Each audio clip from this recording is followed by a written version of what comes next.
all right, I gotta do this before my kid wakes up from her nap. So let's go.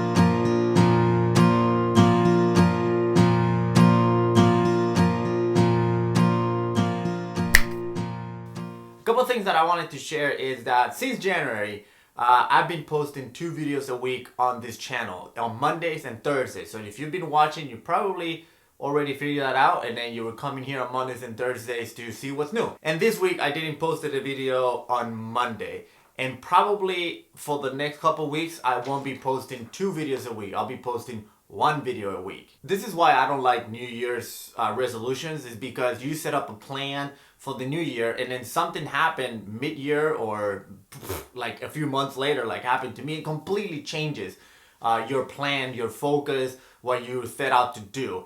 And that happened to me with all the woodwork that I've been doing lately. See, what happened was that my plan was that I was going to double down on YouTube, make more videos, double down on my Snapchat and Instagram, and get my second course, Learn Shodo Advanced Techniques, up and running by the spring. But then I have this commission of doing a calligraphy on wood for one of my students from the first workshop that I taught, who he actually lives close by, and he brought me this piece of wood, and he wanted me to brush a calligraphy for him on that wood.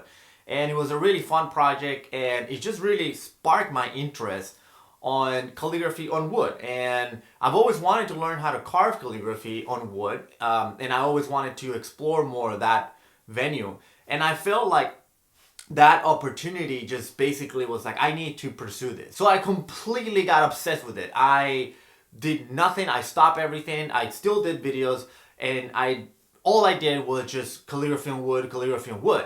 And I started buying tools. I started setting up the office. I built the workbench. I built the whole workshop outside of the office. And that was all I was just doing. And I didn't realize that I was sort of kind of neglecting some projects that I should be working on, like my course. So I'm taking a break from all of it. I did do some minor renovations to the studio since I've had so much wood and some power tools to play with. So I started doing some shelvings and took out some of the pegboard that was here and then built this hanging board so that I could hang all the calligraphies that are wet, and I built some shelves for on top of my desk. And I realized I just kind of need to stop and focus on finishing Learn Shodo Advanced Techniques, because that's something that I really wanted to do, and I know that students are asking for it, and they're asking like, where is it, when is it going to be available? And I had some work done before this woodworking thing came through, and I had to stop, or I didn't have to stop, I stopped, and now I have to pick up the pieces to where I left and then really just double down on it and spend most of my energy trying to get that course finished. And since I had to do that, I can't really make 2 videos a week. Even though I wanted to, even though I have ideas and I had the material for it. I have a bunch of videos on queue that are going to be releasing soon, but I can't film and edit YouTube videos at the same time that I'm filming and editing the course. So while I'm working on the course, I'm going to go down to 1 video a week. And after the course, I'll come back and go back to 2 videos a week as soon as possible. And I'm pretty sure this will take me just a few weeks to complete. I have a pretty good idea of where I'm going with the course, and I've done a lot of the filming already. Just have to do a lot of editing. So I'm not foreseeing that this is going to take a while. But if you've been hanging out in this channel, I appreciate you being here and looking forward to the videos. And I just want to tell you that it's going to be 1 video a week, possibly on Thursdays or Fridays, depending.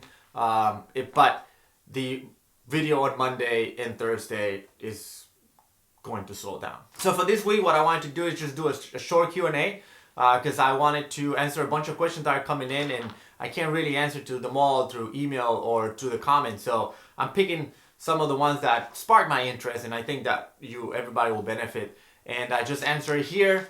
and we'll take it from there. All right, so the first question is from Mind the Sap, and she writes, my name is Alaya, or Aliyah, I don't know, and this is how my name came out. And she typed it up, asking me if that's it, and she said, is it right? And it is right. It says, it reads Ariya. The only thing that I would point out is that the last character, ya, you wrote it in hiragana, and the other two you wrote in katakana. You gotta have to write all three in katakana. Next one is 086. Cool video, thank you. Are you practicing Aikido and Shodo actually, or only Shodo? Well, I'm doing both. And I know when I said that to you, you commented again, how the hell are you doing both? Well, Aikido for me right now is it's on the back burner, mostly because of time and that's it, because it's time really. But I consider myself still be involved, and I'm probably training once a month. I'm planning on doing a seminar soon, so I'm still involved in Aikido. And Shodo is really just, to me, it's nonstop, almost every day. And when do I find time to do Shodo? Well, at night, after everyone goes to sleep in this house. Next one, question: can I just use a small bowl instead of an inkstone, or is the inkstone mandatory? No, it's not mandatory. You can use, I sometimes use a aluminum cup, doesn't matter. You only want to use an inkstone if you have an ink stick that you want to grind in order to create ink. But if you're using bottle ink, doesn't matter what you put it. I'm confused, if your name starts with a CLA, how would you write it in katakana? I'm thinking you're talking about CLA like a name such as Clancy. You use the character for ku and the character for ra, so it will be kura. If it's CLA, it will be kure or kuru, but if Clancy, for example, the name Clancy, because it has an N after, you will use kuran. So it would be kuransi. I don't know what your name is. I wish you just left me your name so I can finish it up. But CLA is usually KU with RA. So kura. Leo Zaza. Oh, one thing, I'm struggling with the ratio style. Could you give any advice or even make a video about the ratio style? Just a suggestion. The ratio style is often considered the clerical script, or similar to a seal script. The very old style, the kanji looks fairly different to the print or the kaisho, or even the semi-cursive gyosho. Truth to be told, I don't really practice ratio a lot. It's just not a style that appeals to me. I haven't been interested in exploring it or trying to brush it.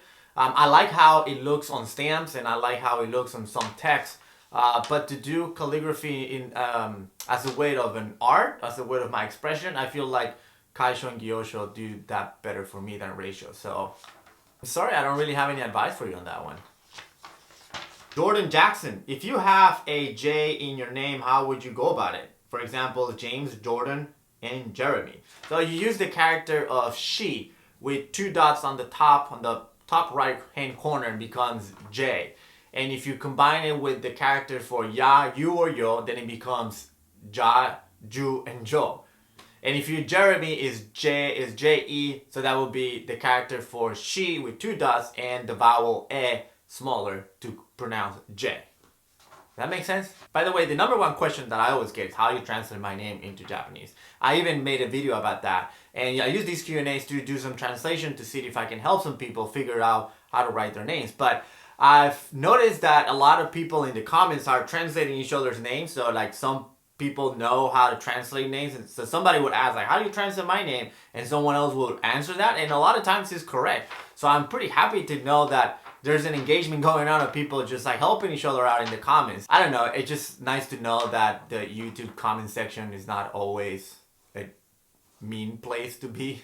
So it's nice that some people are hanging out there and actually being helpful and not writing nasty comments.